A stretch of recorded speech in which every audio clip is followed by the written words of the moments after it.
मूर्ख राजा और शेर। एक बहुत बड़े राज्य में एक बहुत बड़ा राजा अपनी रानी और प्रजा के साथ रहा करता था। राजा यूं तो बहुत अच्छा था, लेकिन उसे हर समय अपनी तारीफ करने की और शेखियां मारने की बहुत बुरी आदत थी।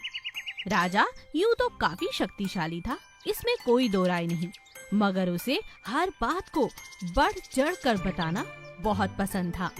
इस बात से राजा की अपनी पत्नी महारानी भी परेशान हो चुकी थी।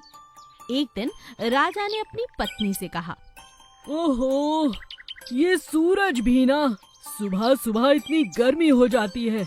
चलो आंगन में घूमते हैं, नहीं तो इस सूरज का कुछ करना पड़ेगा। रानी जोर जोर से हंसने लगती है। आप भी ना सूरज का क्या करोगे? चलो, ये अच्छा है कि आंगन में घूम लेते हैं। राजा और रानी आंगन में सैर करने लगते हैं। इतनी देर में रानी कुछ पक्षियों को दाना देने लगती है। दाना देने के दौरान एक पक्षी उन्हें घायल कर देता है और उनके हाथ पर चोट लग जाती है। अरे, मैं तो दाना खिला रही थी और इस पक्षी ने मुझे ही घायल कर दिया। राजा को इस बात से बहुत गुस्सा आया। इसे तो मैं छोड़ने वाला नहीं। राजा बहुत दूर तक उस पक्षी का पीछा करता है, लेकिन पक्षी उनके हाथ ही नहीं आता। रानी हंसने लगती है। बस करो, बड़ी बड़ी डींगे मारते हो, एक पक्षी भी नहीं पकड़ पाए मेरे लिए। राजा को इस बात का बहुत बुरा लगता है। महारानी, तुम मेरा अपमान कर रही हो। माफ कीजिए महाराज, मैं तो मजाक कर रही थी, मगर मैं सच में चाहती हूँ कि मैं देखूं तो सही कि आप कितने बलवान हैं। हो सके तो एक ऐसा पक्षी जिसने मुझे घायल किया है, उसे आप दंड दें, ये कोई बड़ी बात नहीं। राजा नाराज हो जाता है और जंगल की तरफ शिकार करने लग जाता है और जाते जाते अपनी रानी से कहता है, तुम एक पक्षी की बात करती हो? मैं आज तुम्हारे सामने एक शेर लेकर आऊंगा, शेर की खाल दूंगा तुम्हें। राजा अपनी सेना के साथ जंगल की तरफ जाता है और वहाँ पर शेर का शिकार करने की ठान लेता है, मगर बहुत दूर तक ढूंढने के बाद भी उन्हें शेर नहीं मिलता। तभी सेनापति राजा से कहता है, महाराज, आप महल में वापस चलिए, लगता है शेर जंगल में मौजूद ही नहीं है। चुप रहो मंत्री, हम इस तरह हार मारने वाले नहीं। आज हमने रानी से वादा किया है कि आज हम शेर की खाल लेकर ही घर पहुंचेंगे। अभी राजा ऐसी बातें कर ही रहा था कि शेर वहाँ पर आक्रमण कर देता है। राजा की जान बाल बाल बचती है। सेनापति बहुत हिम्मत वाला था, उसने तुरंत शेर को मार डाला और राजा से कहा, महाराज, आपकी जान बचाने के लिए मुझे ये कदम उठाना पड़ा, मगर यहाँ आसपास और कोई नहीं है और मैं ये बात किसी से नहीं कहूँगा। आप महल में यही कहिएगा कि ये शिकार आपने किया है। महामंत्री ने अपनी ईमानदारी दिखाई और राजा को अपनी गलती का एहसास हुआ कि वो कुछ हद से ज्यादा ही अपनी तारीफ करता है। राजा महारानी के लिए शेर की खाल ले जाता है। सभी उनकी बहुत तारीफ करते हैं, मगर उस दिन के बाद से राजा ने अपनी तारीफ के कसीदे पढ़ने बंद कर दिए। जंगल के पास एक छोटा सा नन्हा सा खरगोश रहा करता था, जिसका नाम था राजू। राजू बहुत ही मजेदार बातें किया करता था। उसका दिमाग इतना तेज था कि कोई बातों में उसे हरा नहीं पाता था। उसी जंगल में 3 तेंदुए भाई रहा करते थे, जिनके पास जादुई शक्तियाँ थीं। पहले तेंदुए के पास पानी की शक्ति थी, वो जितना चाहता उतना पानी अपने मुंह से बहा सकता था। उसके दूसरे भाई के पास आग की शक्ति थी और इसी तरह तीसरे भाई के पास आंधी और हवा चलाने की शक्ति थी। पूरे जंगल पर अपना अधिकार समझते थे। हर किसी को परेशान करने में इन्हें बहुत मजा आने लगा। एक दिन एक चौथे तेंदुए ने इन तीनों तेंदुओं से कहा, अरे तुम लोग जंगल में हर किसी को परेशान करते हो, जाकर शहर में कोई नौकरी क्यों नहीं कर लेते? सर्कस वाले तो तुम्हें झट से रख लेंगे। उसकी ये बातें सुनकर तीनों जादुई तेंदुओं को बहुत बुरा लगता है। ये बात छोटा सा प्यारा सा राजू खरगोश समझ जाता है। राजू खरगोश तीनों भाइयों से कहता है, मैं समझता हूँ आज तुम्हारी बहुत ज्यादा बेइज्जती हुई है। ये चौथा तेंदुआ आकर तुम तीनों की यूं ही बेइज्जती कर कर चला गया। मगर एक बात तो बताओ, उसने कुछ गलत नहीं कहा।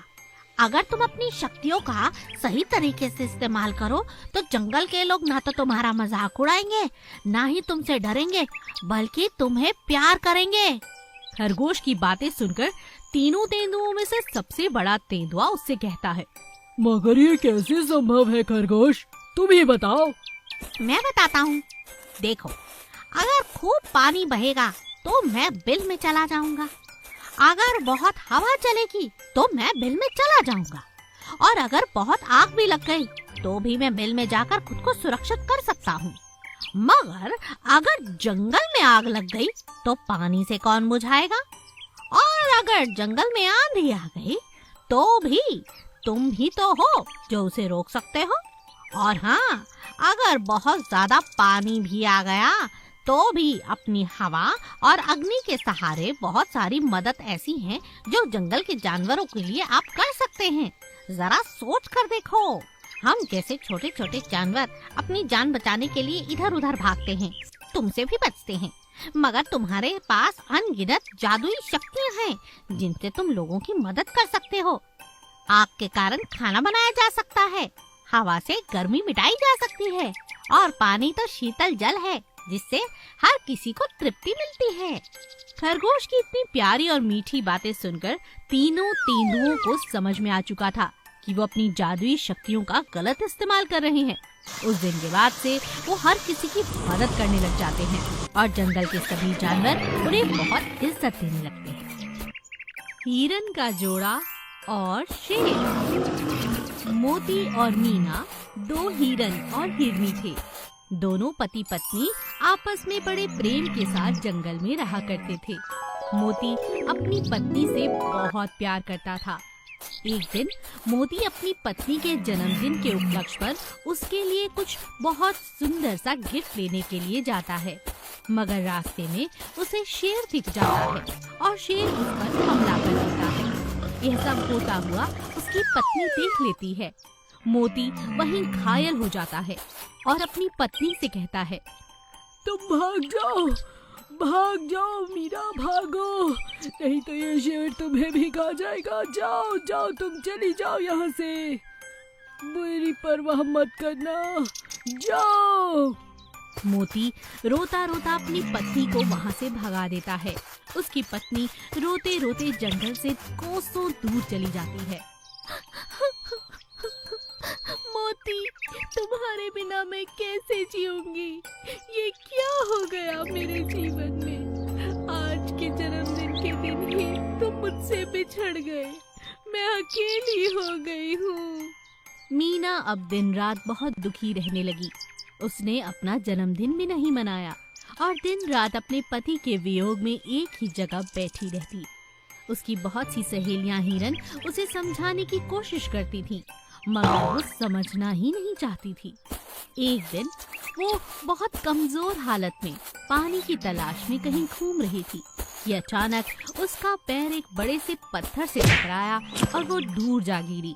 कमजोर होने के कारण उसका हिलना और उठना बहुत मुश्किल हो चला था और इसी बात का फायदा वो शिकारी उठाना चाहता था। जैसे ही शिकारी मीना के करीब आने लगा, एक हिरन उस पर हमला कर देता है। वो हिरन और कोई नहीं बल्कि मोती था। शिकारी घायल होते ही जोर जोर से चिल्लाने लगता है, बचाओ बचाओ, अरे पहली बार हुआ है कि किसी हिरन ने मुझ पर हमला किया। अरे इतना खतरनाक हिरन तो मैंने कभी नहीं देखा। ये आवाजें सुनकर मीना जाग जाती है और अपने सामने अपने पति को देखकर बहुत खुश हो जाती है। मोती मीना से कहता है, मीना अभी यहाँ से निकलो, बाद में सब समझा दूंगा, नहीं तो अगर ये शिकारी उठ गया तो हम दोनों को शहर ले जाएगा।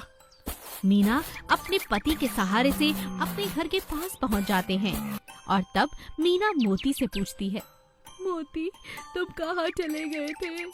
मुझे लगा तुम मुझे छोड़कर दुनिया छोड़कर जा चुके हो। मोती मीना से कहता है, अरे पगली, उस दिन मैं बहुत बुरी तरह घायल हुआ था। इससे पहले कि शेर मुझे खा पाता, अचानक एक शिकारी आया और उसने शेर का शिकार कर लिया। मैं तुरंत वहाँ से जैसे तैसे जान बचाकर भागा, मगर इतनी बुरी हालत में था कि तुम तक नहीं पहुँच पा रहा था। जब तक मैं स्वस्थ हुआ तब तक बहुत दिन बीत चुके थे और फिर मैंने तुम्हारी तलाश जारी की और देखो ना, आज समय से तुम मुझे मिल गई। मीना, तुम्हारे बिना जीना बहुत मुश्किल था मेरे लिए। ओह मोती। मीना और मोती फिर से गले लग जाते हैं और खुशी खुशी अपना जीवन जीने लगते हैं। अनोखे दोस्त। चंदन और राघव बहुत पक्के दोस्त थे। दोनों के पास कोई काम धंधा तो था नहीं। सारा दिन गांव का पूरा चक्कर लगाते और जंगल में घूमने चले जाते। एक दिन पूरे गांव में एक बहुत बड़ी अफवाह फैल गई थी कि गांव के बैंक पे बहुत जल्द लुटेरे डाका डालने वाले हैं। बहुत समय से गांव में डकैती की वारदातें होती जा रही थी। ये बात दोनों दोस्त जानते थे।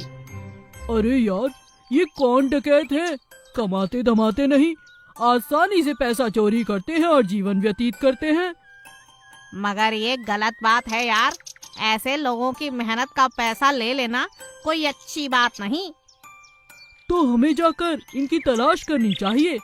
अगर मिल जाए तो पुलिस के हवाले कर देंगे। हाँ हाँ, क्यों नहीं।